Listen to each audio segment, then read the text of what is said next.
আল্লাহর হুকুম মানি না দেখেই তো খালি তেল মারতে হয়, নাইলে উম্মতে মুহাম্মদী তেল মারবে কেন? কোরআন যার জন্য এত কিছু বলে রাখছে, আজকে উম্মতে মুহাম্মদী সারা দুনিয়াকে তেল মারে, অথচ 70% অর্থ উম্মতে মুহাম্মদীর পায়ের নিচে।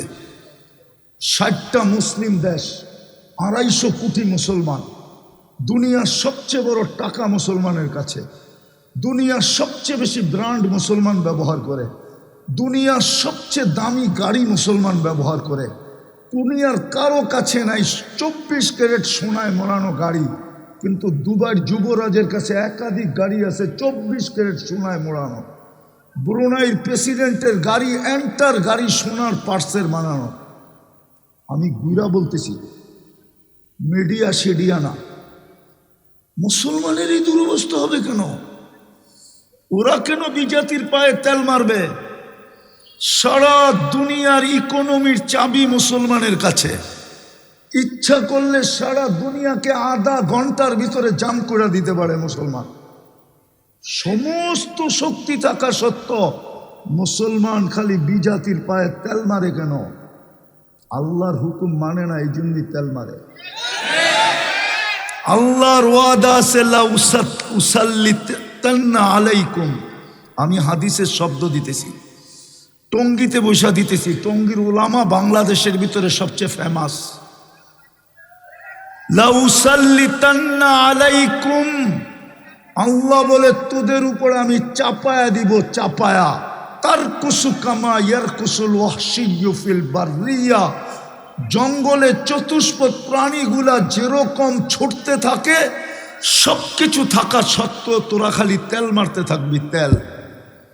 আমার কথা বোঝেন, আমি শেষ জায়গায় চলে আসছি, আর লম্বা হবে না। হায় হায় হায়, সত্য এটাই। আওয়াজ না, আমি হাদিস দিতেছি। আল্লাহ নিজেই বলছে, লাউ আমারতুল আরদা লাবতালাআত কাফি বাতনিহা, আমি জমিনকে হুকুম দিতে দেরি, তোকে পা উঠাইতে দিবে না, এর আগে জমিন পেটের ভিতরে নিয়ে নিবে। আরেকটাও বলছে, লাউ আমারতুল মালাইকা লা আহলাকাতকা, ফেরেশতাকে হুকুম দিতে দেরি, জাগারটা জাগায় মাটির ভিতরে গাইরা দিতে দেরি করবে না।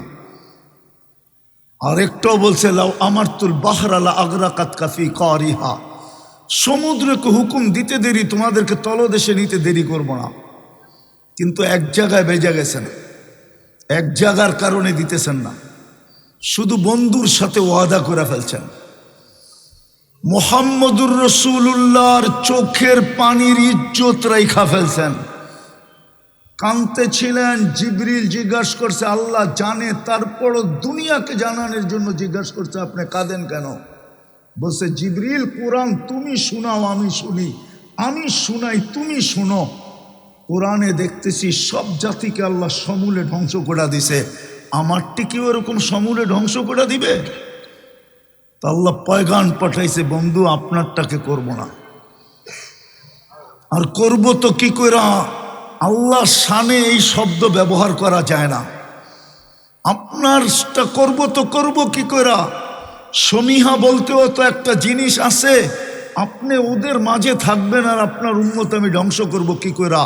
আমাদের নবীজি মদিনা মুনাব্বারায় আছেন, বা হায়াত, হায়াতুন নবী কবরে জীবিত আছেন, ওনার কারণে বেঁচে গেছি। নাইলে আমরা লাল কার্ড পাওয়ার যোগ্য হয়ে গেছি বহুত আগে। আমার কথা ভালো মতে বোঝেন, 24 ঘন্টা আল্লাহটা ভোগ করি। শুধু পানির মতো দামে অক্সিজেনের বিল দিতে হইলে 16,500 টাকা ডেলি বিল দিতে হতো। এই শ্রমিক পেশার মানুষগুলাকে জিজ্ঞাসা করি, কয় টাকা বেতন পান? কয় লাখ টাকা মাসে বেতন? কয় কোটি টাকা মাসে বেতন? প্রতি মাসে তো 4,95,000 টাকা বিল দিতে হতো শুধু অক্সিজেনের। কে বিল দেয়? কে বিল মাফ করে দিছে? হ্যাঁ, কে বিল মাফ করে দিছে? ভালো মতে বোঝেন। এই জন্যই বলছিলাম, প্রস্তুতি নিয়ে যেতে হবে, তৈরি হয়ে যেতে হবে, গুছায়া যেতে হবে। আগে জানি কি শব্দ বলছিলাম? প্রথমে সমাধান করে যেতে হবে। সমাধান করে যেতে হবে। এটার জন্যই, সমাধানের জন্যই এই ছোট জীবনটা, এটার জন্যই আপনার মুসলমানের ঘরে জন্ম, এটার জন্যই আপনি উম্মতে মুহাম্মাদি। এত বড় ক্রেডিট কার্ড আপনার কাছে, যাকে দেখলে সমগ্র সৃষ্টি সেলুট দেয়। আপনি জানেন না আপনাকে দেখলে কে সেলুট দেয়? আপনি জানেন না আপনাকে দেখলে কে সমাধান সমীহা করে? আপনি জানেন না আপনাকে দেখলে কোন সৃষ্টি শ্রদ্ধা করে? শুধু উম্মতে মুহাম্মদি হওয়ার কারণে, শ্রেষ্ঠত্বের মুকুট মাথার থাকার কারণে। বিদায় আমি যেটা বুঝাইতে চাইতেছি ভালো মতে বোঝেন, কাজে দিবে। প্রথমেই বুঝাইতে চাইতেছিলাম 24 ঘন্টা মাফ করার জন্য ডাকে, 24 ঘন্টা কাছে নেওয়ার জন্য ডাকে। মানুষ তো ঘনিষ্ঠ হওয়ার জন্য ভাঙ্গা বইলা দিমু, সামান্য নৈকট্য কাছে হওয়ার জন্য শত শত কোটি টাকা ঢালে, শুধু দলের কাছে কাছে হওয়ার জন্য। আল্লাহ তো ডেলি ডাকে ওয়াসজুদ ওয়াক্তারিব। যদি এই আয়াত কোরআনে না থাকে আর আল্লাহ যদি না বইলা থাকে, তাইলে হুজুররা বলো এদের জুতা আমার গাল এই মজমায়। আল্লাহ তো বলে ডেলি তোকে ডাকি কাছে করার জন্য, ওয়াসজুদ ওয়াক্তারিব। পুরো আয়াত পড়লে সেজদা করতে হবে, পুরো আয়াত পড়লাম না, এটা সেজদার আয়াত। ওয়াসজুদ ওয়াক্তারিব, আল্লাহ বলে তোরে ডেলি 5 বেলা ডাকি আমার কাছে করার জন্য। আল্লাহ কত কাছে ওটো বইলা দিছে, ইয়াসজুদু আলা কাদামাই রহমান। তোকে আমার কুদরতি পায়ে আনার জন্য আমি ডেলি ডাকি, আমার কুদরতি পায়ে আনার জন্য। পরশ পাথরের ছোঁয়া লাগলে যদি লোহা সোনা হইতে পারে, ও যুবক বল না তুই আমাকে, কুদরতি পায়ের ছোঁয়া লাগলে তুই রূপা হবি না লোহা হবি? সোনার চেয়ে সোনা হবে, হীরার চেয়েও হীরা হবে। আল্লাহ তো কুদরতি পায়ে আনার ডাকার জন্য ডাকে, আসাজিদু ইয়াসজুদু আলা কাদামাইর রহমান। আল্লাহ তো মুসা আলাইহিস ইসলামের এক কথার জবাবে বলছিলেন, মুসা আলাইহিস ইসলাম জিজ্ঞাসা করছিল, তুকাল্লিমু মাই হাল তুকাল্লিমু আহাদান গায়রি, আমার সাথে কথা বলেন, কারোর সাথে কথা বলবেন? আল্লাহ বলছিল, মুসা আইনা আনতা ওয়া আইনা আনা, তুমি কোথায় আমি কোথায়? ওই তুর পাহাড় আমি চোখে দেখছি। মুসা আলাইহিস ইসলাম ভাবতেছিলেন আল্লাহ চূড়ায় আছে, উনি পদদেশে আছে। আল্লাহ বলে, বাইনি ওয়া বাইনাকা হিজাব, তোরা আমার মাঝে পর্দা, আমি পর্দার ওই পারে, তুমি এই পারে। এক উম্মত আসতেছে যারা আমার সাথে কথা বলবে, কোনো পর্দা থাকবে না। ওই উম্মত হলো বন্ধুর উম্মত। সমাধানের জন্যই তো ডেলি 5 বার ডাকে। একটা পাথরের ছোঁয়া লাগলে যদি লোহা সোনা হয়, উম্মতে মুহাম্মাদি আল্লাহর কুদরতি পায়ের ছোঁয়া লাগলে কি সোনা হবে না? শুধু সোনা, হীরার চেয়ে হীরা হবে। দুনিয়ার মানুষ তো সোনাও কিনে কাগজ দিয়া। আমি তো আমি নিজেও ব্যবসা করি, আমি তো ভাবি আমিও পাগল, নাইলে স্বর্ণ কাগজ দিয়ে বিক্রি করি কি করে? কারেন্সি তো কাগজ, একটু উন্নত মানের কাগজ। যেই দেশ ছাপ দেয় ওই দেশের কারেন্সি হয়। আমেরিকা ছাপ দিছে তো ডলার নাম হয়েছে, ইংল্যান্ডে ছাপ দিলে পাউন্ড নাম হয়, ইউরোপে ছাপ দিলে ইউরো নাম হয়, মালয়েশিয়ায় ছাপ দিলে রেঙ্গিত হয়, সৌদি আরব ছাপ দিলে রিয়াল হয়, কুয়েতে ছাপ দিলে দুনিয়ার সবচেয়ে দামি টাকা দিনার হয়। কাগজ তো, মানুষ তো সোনাও বেচে কাগজ দিয়া, কিনেও কাগজ দিয়া। আল্লাহ তো বলে তোকে কিনবো আমি জান্নাত দিয়া।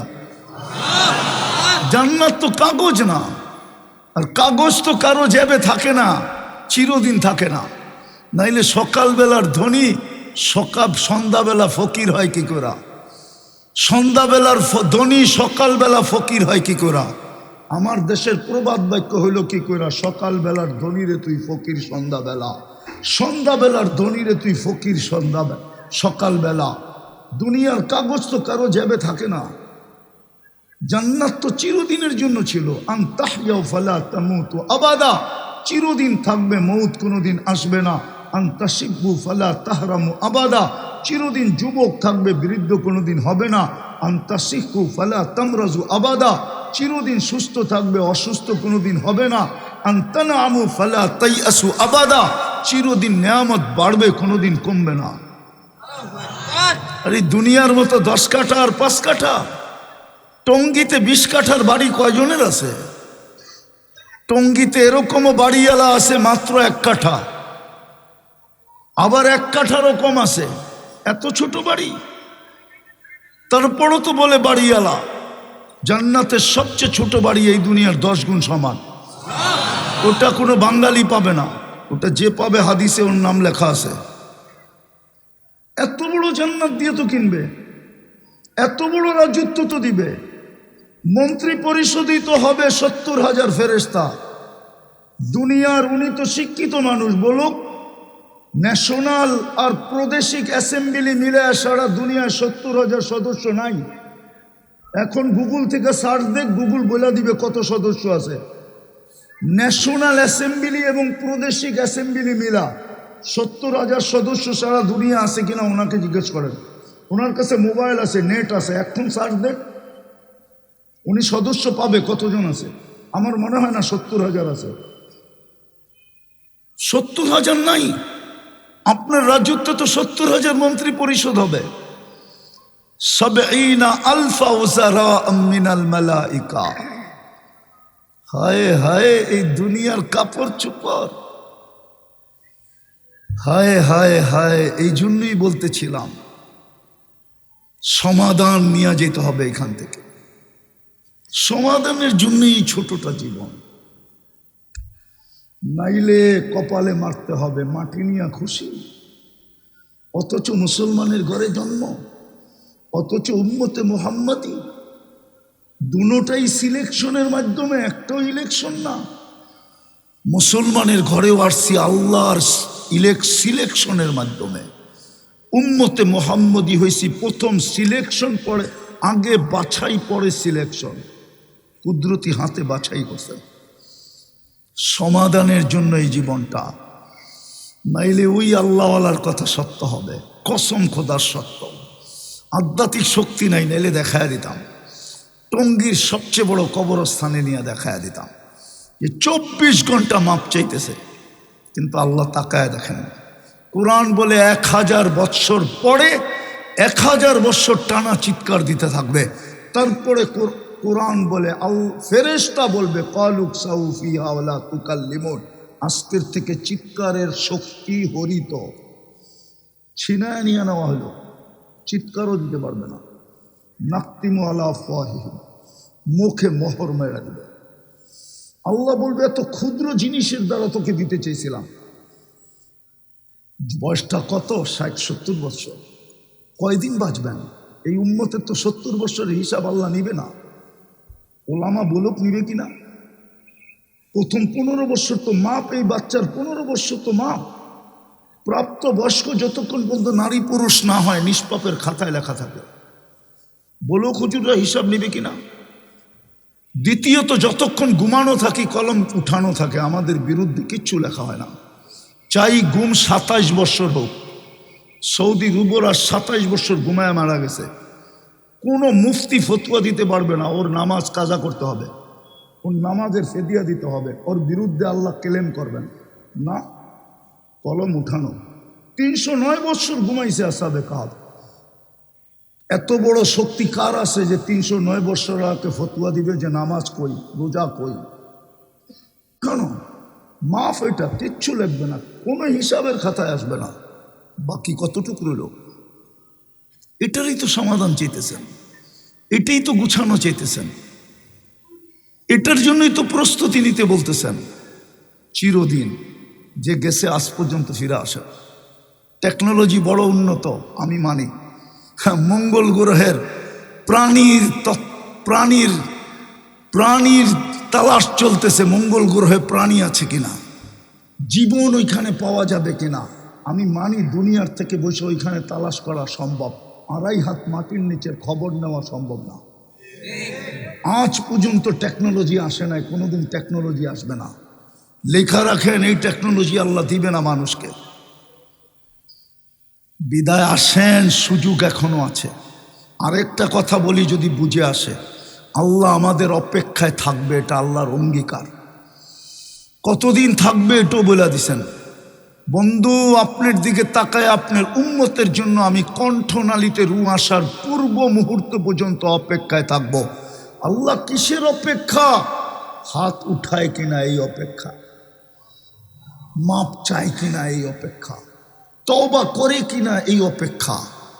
আল্লাহ গুনার দিকে দেখব না, হাত উঠাইতে দেরি, মাপ করতে দেরি করব না। কেননা আল্লাহর রসুলের সাথে আল্লাহর অঙ্গীকার আছে, সাউফা ইউতিকা রাব্বুকা ফাতারদা, আপনাকে আমি রাজি করে ছাড়ব। লা ইউখজিকা ফি উম্মতি, আপনার উম্মতের ব্যাপারে আমি আপনাকে লজ্জিত করব না, উম্মতের কারণে আপনাকে আমি লজ্জিত করব না। এই অঙ্গীকার হাদিসে আছে। বিদায় আল্লাহ অপেক্ষায় আছে, ফিরে আসবে।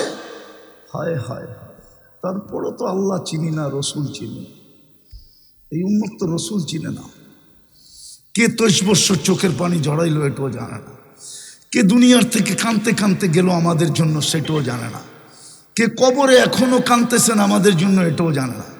কবর থেকে যিনি কাঁদতে কাঁদতে উঠবেন আমাদের জন্য ওটাও জানে না।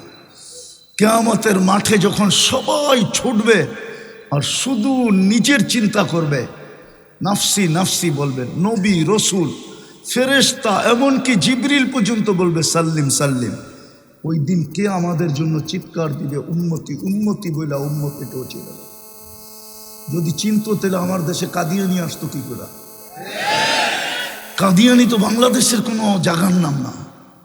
এটা আমার দেশে আসলো কার হাত ধরা, কার আঙ্গুল ধরে আসলো, কার ছত্র ছায়া আসলো, কার ইশারায় আসলো, কাকে ম্যানেজ করে আসলো, কার সাথে কথা বলে আসলো, কাকে আশ্বস্ত করে, কার আশ্বস্ত তাই আসলো, তেমনি আসলো বাংলাদেশে কাদিয়ানি। আমার তো যুগ বিয়োগ মিলে না।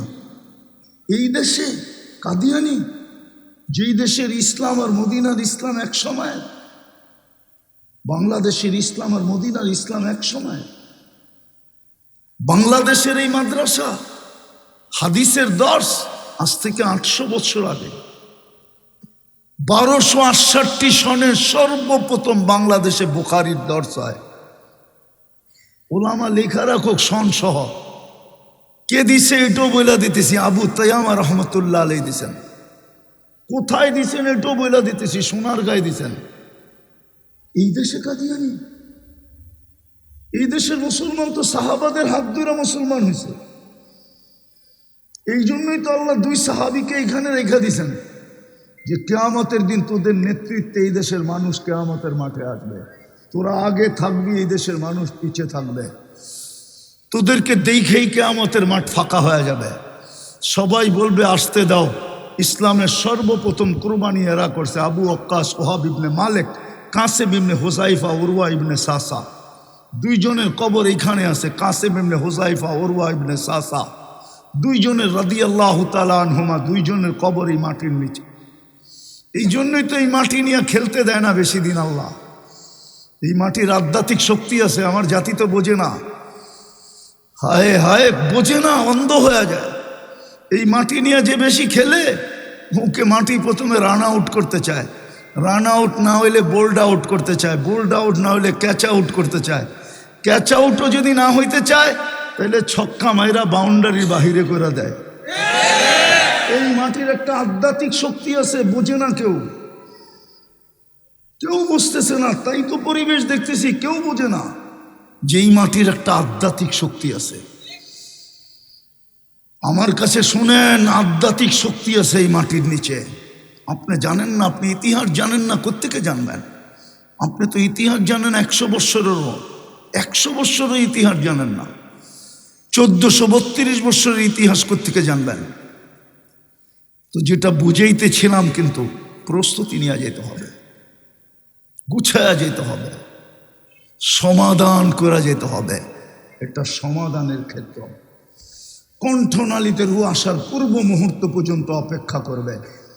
রাত্রে কি করবে? দিনে তাকাবে না। দিনে কি করবে? রাত্রে তাকাবে না। হাত উঠাইতে দেরি মাফ করবে, দেরি করবে না। চান সমাধান করে যেতে? চান? কে কে চান দেখি? পাক্কা? মনের থিকা? মনের থিকা?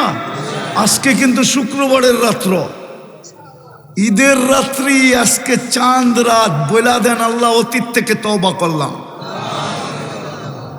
নামান আর দুটা কাম করতে হবে। পারবেন?